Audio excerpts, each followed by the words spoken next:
ಮನದ ಮರೆಯ ಕಿಟಕಿಯಿಂದ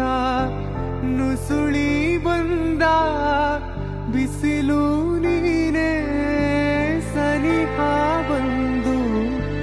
ತಿಳಿಸು ಬೇಗ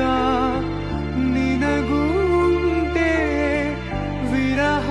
ಬೇನೆ ರೂಪವ ತಾಳಿದ ನೀನೇ ನನ್ನ ಕಲ್ಪನೆ ಹೂವಿನ ಸಂತೆಗೆ ಬಂದಿರೋ ಗಾಳಿಗೆ ನಿನ್ನದೇ ಯೋಚನೆ ನಿನ್ನದೇ ಯೋಚನೆ ಕಣ್ಣಿನ ಅಂಚಿಗೆ ಬಂದಿರೋ ಮೋಡಕ್ಕೆ ನಿನ್ನದೇ ಯೋಚನೆ